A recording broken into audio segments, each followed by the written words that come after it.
Regresamos a esta primera edición de Radio Análisis cuando son las 9 de la mañana con 36 minutos y como cada jueves a esta hora del día saludamos a nuestros amigos y amigas de Fundación Sol, en esta ocasión al académico de nuestra casa de estudios e investigador, por cierto, de la Fundación, Gonzalo Durán, a quien le damos la bienvenida. Gonzalo, ¿qué tal? Muy buenos días, gracias por estar nuevamente acá en Radio Universidad de Chile. Hola Claudio, muy buenos días, gracias ahí por el espacio. No, gracias a ti por darte el tiempo de conversar con nuestros auditores y auditoras también respecto de temas que son muy relevantes y sobre todo en etapa de definiciones. Estamos a escasos días de que se concrete la segunda vuelta presidencial entre los candidatos José Antonio Kast y Janet Jara, y dentro de los distintos debates que se han abierto a propósito de este tema, los distintos temas que son parte de interés ciudadano, hay uno que obviamente es muy importante atender, que es el laboral, las propuestas en materia de trabajo de ambos candidatos. Y aquí podríamos marcar ciertas diferencias porque generalmente, Gonzalo, durante los últimos años el foco ha estado puesto respecto de la velocidad, ¿no?, en que se avanza en materia de derechos laborales, pero al parecer, y así lo hemos visto por algunas de las propuestas, sobre todo del candidato de la oposición, José Antonio Kast, aquí ya no estamos hablando de a qué velocidad se avanza, sino que tanto podríamos retroceder incluso en materia de derechos si es que triunfa uno u otro candidato. ¿Cómo lo están viendo desde Fundación Sol? Sí, efectivamente es como tú dices, aquí el candidato Kast está proponiendo una agenda de transformación que más bien es regresiva para la clase trabajadora. En primer lugar, podemos analizar qué es lo que él dice sobre el tema de pensiones. Lo que plantea su comando y en el programa es básicamente tratar de retrotraer lo que fue la última reforma previsional en la cual se logró incorporar un seguro social, que para que la gente nos está escuchando y que lo recuerden, establece un aporte de 0,1 UF por año cotizado, y eso no va a la cuenta individual. Entonces no va a la cuenta de capitalización individual. Eso fue parte de lo que se triunfó en la reforma laboral. Hay que recordar que con esta reforma se añaden 6 puntos a la cotización para las pensiones, y de esos 6 puntos, 1,5 era este seguro social que no iba a la cuenta de capitalización. Entonces lo que propone Kast es básicamente eliminar eso, que se acabe con ese 1,5 que iba para solidaridad y dejarlo todo en la cuenta individual, es decir, fortalecer al máximo el modelo de las AFP. Y eso ya sabemos cuáles son los resultados. Actualmente prácticamente tenemos que más del 70-75% de las pensiones son menores al salario mínimo. Las pensiones autofinanciadas, de acuerdo a los últimos meses, reportan montos que son inferiores a los 100.000 pesos, la mediana. Entonces ahí tenemos un retroceso que es más o menos evidente. Por otra parte, establece la idea de que las indemnizaciones por año de servicio, hoy día, para que nos entiendan, eso se activa cuando uno trabaja más de un año y lo despiden por necesidades de la empresa. Él propone algo que podría ser medio atractivo. Dice indemnización a todo evento, que no sean esos dos componentes, sino que por cualquier evento a ti te indemnizan. Pero la trampa y el retroceso está en que básicamente lo que él dice es que esa indemnización se la tiene que pagar cada uno a través de un sistema también de cuentas individuales que se va a ir acumulando, una especie de seguro en donde cada uno va a ir poniendo plata para el momento que lo despidan, uno mismo financiarse ese despido. Entonces también es algo que es bastante regresivo para las y los trabajadores. Y en tercer lugar, lo que él propone, que es también lo que sugería la candidata Matei, básicamente es flexibilizar todavía más el mundo del trabajo, apostando a los contratos de tiempo parcial y a los contratos por hora. Hay que recordar que en Chile ya los salarios son sumamente bajos, son contenidos los ingresos del trabajo. La mitad de las y los trabajadores gana menos de 612.000 pesos líquidos al mes. Y cuando uno considera qué pasa con el tiempo parcial, esa cifra está en torno a la mitad, gana menos de 300.000 pesos al mes. Entonces, podemos imaginar lo que pasaría si se fomenta el tema del trabajo a tiempo parcial. Ujú. Más encima, tenemos trabajo a tiempo parcial en Chile que no es precisamente trabajo voluntario. Uno lo hace porque no tiene otra posibilidad, porque la empresa no te ofrece tiempo de trabajo completo y eso es precariedad. Entonces, por ese camino hay bastantes problemas, uno podría decir, que se vienen a futuro si es que esa candidatura sigue como está hoy en día marcando en las encuestas. Sí, efectivamente son varios los aspectos de los cuales se podrían provocar retrocesos, ¿no? en avances que se han obtenido desde el mundo del trabajo durante los últimos años, pero uno de los que mencionabas, Gonzalo, es el que ha generado mayor inquietud, que es lo que recalcaba respecto de el fin de la indemnización en caso de despido por necesidad de la empresa. Una situación que tampoco está muy claro cómo funcionaría. ¿Qué viabilidad ves a una propuesta de este tipo? ¿Y qué pasaría, por ejemplo, también con los salarios? Que ya sabemos que son bien golpeados en términos, por ejemplo, de descuentos por imposiciones, por salud, etcétera, etcétera. Sumar otro componente a esos descuentos sin que haya una retribución, por así decirlo, en términos salariales para los trabajadores, asoma como muy complejo también. Claramente, aquí el principio que se está ocupando desde el lado de Kast básicamente es un principio donde ellos quieren minimizar por todas partes lo que es el costo de contratación. Entonces eso lo vemos por el lado de que ahora también quieren echar abajo el proyecto de la Sala Cuna Universal, porque significa también una cotización para el empleador de 0,3 puntos. Entonces también lo quieren sacar. Y por el caso de la indemnización por años de servicio, básicamente quieren pasarle toda la responsabilidad a los trabajadores. Entonces, eso es sin duda aumentar de algún modo la precariedad que viven las y los trabajadores, disminuyendo los salarios que efectivamente ellos van a recibir. Porque todo este cargo finalmente va a ir a sus propias cuentas individuales y somos nosotros, las y los trabajadores, quienes vamos a tener que pagar eso en consecuencia, o sea, en consideración que tenemos ya salarios que son bastante comprimidos, están bastante contenidos para lo que es la realidad país. Llama la atención el desinterés, y aquí paso la pelota a ambas candidaturas, pero sobre todo al caso de Kast. Llama la atención el desinterés en debatir temas de pobreza. Ayer prácticamente eso no se tocó en el debate y eso tiene directa relación con lo que estamos hablando, porque hoy en día sabemos que existió un informe de una comisión asesora presidencial para la medición de la pobreza, donde era transversal, participó desde Libertad y Desarrollo hasta Fundación Sol, y en ese informe se nos da una nueva metodología para calcular la pobreza en Chile que nos indica que para el año 2022 la pobreza no era un 6,5, sino que era un 22,3%. Y si uno calcula la pobreza solo considerando los ingresos autónomos, vale decir sin las ayudas del Estado, ese dato sube a un 30%. Entonces, de eso estamos hablando, una pobreza de mercado, por así decirlo, que es de un 30%, y ahí básicamente lo que te explica esa cifra tiene que ver con los bajos salarios que hoy en día se pagan en nuestro país, y lo que propone el candidato es que esos bajos salarios quizás van a ser todavía más bajos. Uh-huh. Y en términos de empleo, porque también la candidatura de José Antonio Kast ha prometido que va a disminuir la tasa de desempleo considerablemente respecto de lo que tenemos hoy en día, pero a priori son medidas que efectivamente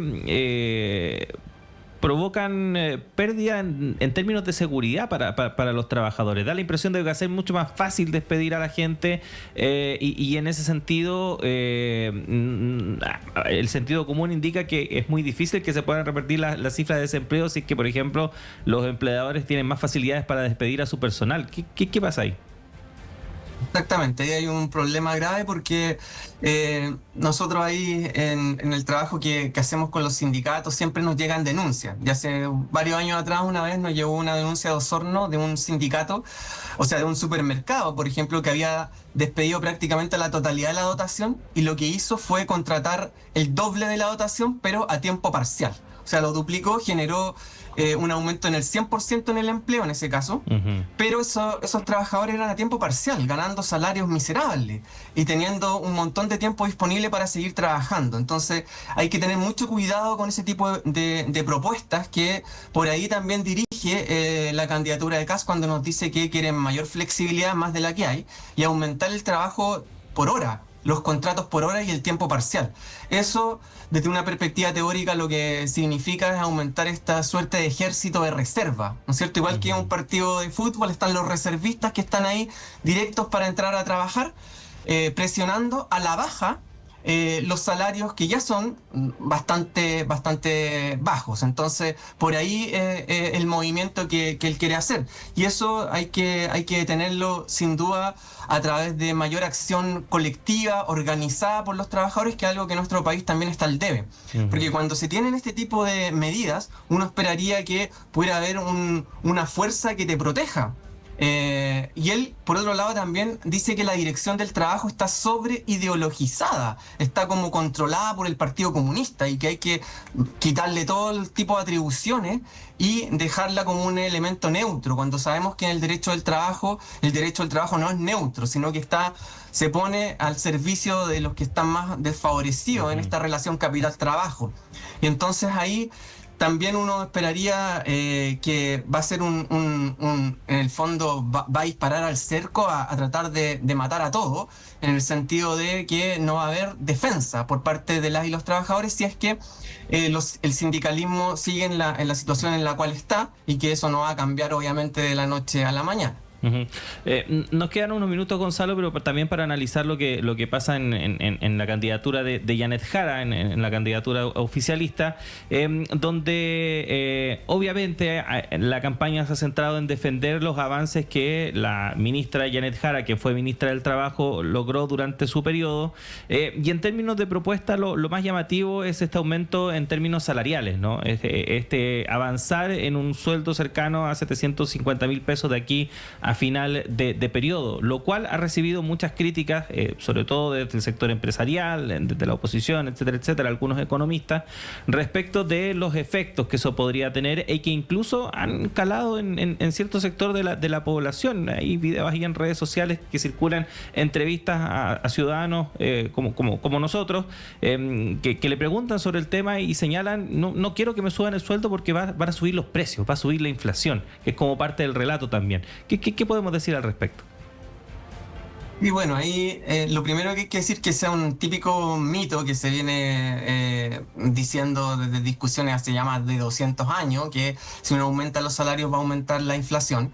Y en parte eso lo que hay que entender es que cuando uno aumenta los salarios, básicamente una distribución de ingresos, es dinero que pasa de un bolsillo de los empresarios al bolsillo de los trabajadores. No es que estemos inyectando más dinero a la economía.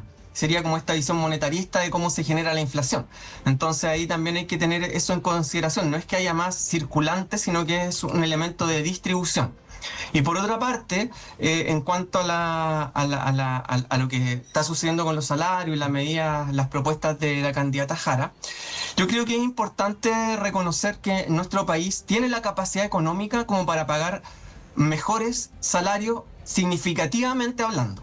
¿Ya? Eso, económicamente, nosotros somos un país que genera esas condiciones, los trabajadores y trabajadoras los generan. De hecho, un estudio que siempre lo señalamos, de cada 8 horas de trabajo, con 3 horas ya se financian todos los salarios de la economía.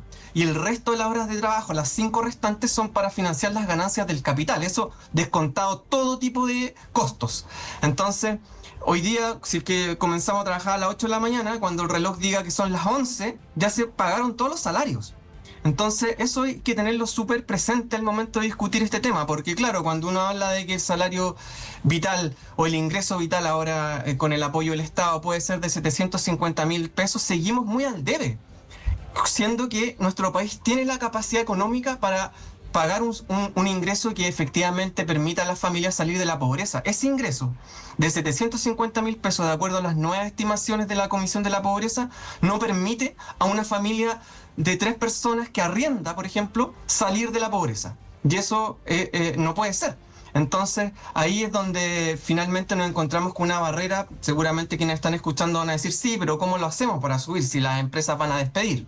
Volvemos al tema de la resistencia. Para lograr esa resistencia al despido y que no sea tan fácil despedir a una persona porque al gobierno de turno se le ocurrió, por ejemplo, poner un ingreso vital, se necesita un sistema de sindicalismo de otro nivel, de otro tonelaje con más musculatura. Entonces ahí uno esperaría que ojalá una candidatura progresista como la de Janet Jara también ponga fichas en eso, en fortalecer la defensa de los trabajadores ante lo que podría pasar en un escenario de ultraderecha, ¿no es cierto?, donde avanza el fascismo. Y ahí la negociación colectiva por rama es fundamental para lograr ese objetivo. Sí, a propósito de eso, Gonzalo, hay una crítica, ¿no?, que se hace al oficialismo a propósito del actual escenario político en el que nos encontramos, ¿no?, con la posibilidad cierta de que un candidato o un representante de la extrema derecha llegue a la presidencia del país, y es que uno de los factores que explicaría precisamente esa situación es que la izquierda abandonó precisamente estos temas o no les puso la relevancia o la atención que requieren, y tomando en cuenta la importancia y lo vital que son en el diario vivir de la población. ¿Cómo lo ves tú? Yo creo que hay algo de cierto en ese tipo de análisis. Llama la atención que un gobierno progresista como supuestamente era este, por ejemplo, no haya puesto en las medidas de los primeros 100 días, cuando se asume, un tema tan importante como la negociación colectiva por rama, porque eso sin duda te cambia la correlación de poder, ¿no es cierto?, en la estructura social.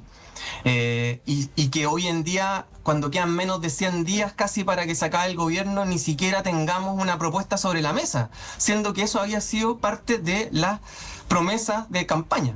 Entonces eso te demuestra de algún modo esa desconexión, ¿no es cierto?, entre quizás esta élite que nos gobiernan con la clase trabajadora, que cada vez tiene que vivir más endeudada, y que claro, cuando llega un candidato de derecha, por ejemplo de ultraderecha, que promete cosas como ordenar el país, por ejemplo esta tesis del orden, y que eso podría generar mayor inversión, seduce porque de algún modo está haciéndose cargo de estos temas también tan presentes, que tiene que ver con la materialidad de la vida. Entonces yo creo que ahí hay una autocrítica súper importante que cierto sector tiene que hacerse cargo y ver cómo también hace cuenta de eso. Uh-huh. Bueno, Gonzalo, quedan pocos días para la elección. Seguramente ya cuando nos volvamos a encontrar vamos a tener el panorama claro, ¿no?, respecto de lo que va a pasar a partir del próximo 11 de marzo. Así que ahí vamos a estar conversando y analizando respecto de lo que se viene para el próximo periodo político en nuestro país. Por lo pronto, agradecerte el tiempo y a nombre tuyo, a todo el equipo de Fundación Sol que todas las semanas están acá con nosotros. Muchas gracias, Gonzalo, que estés bien. Muchas gracias, Claudio, y un saludo ahí a todos los trabajadores y trabajadoras de la radio. Muchas gracias, Gonzalo. Ahí está Gonzalo Durán, investigador de Fundación Sol, académico también de nuestra Casa de Estudios de la Universidad de Chile, conversando con nosotros respecto de algunos aspectos relevantes dentro de las propuestas de los candidatos presidenciales José Antonio Kast y Janet Jara, relacionados con el mundo del trabajo. 9:54, tenemos que despedir esta primera edición de Radio Análisis. Gracias por habernos acompañado el día de hoy. La invitación es a que siga junto a nosotros y nosotras. Ya llega Nicolás Rojas y Semáforo a todas las plataformas de Radio Universidad de Chile, pero si nos sintoniza a través de la red de radios que piensan y el canal de televisión Uchile TV, ya sabe lo que voy a decir. Invitarlos para que se queden en esa programación porque está muy pero muy interesante el día de hoy. Más noticias a las 13 horas en la segunda edición de Radio Análisis junto a Diana Porras en nuestros boletines informativos a cada hora y también a cada instante en nuestro diario electrónico radio.chile.cl y nuestras plataformas en redes sociales. Gracias a todo el equipo, que estén bien, hasta mañana. El Departamento de Prensa de Radio Universidad de Chile presentó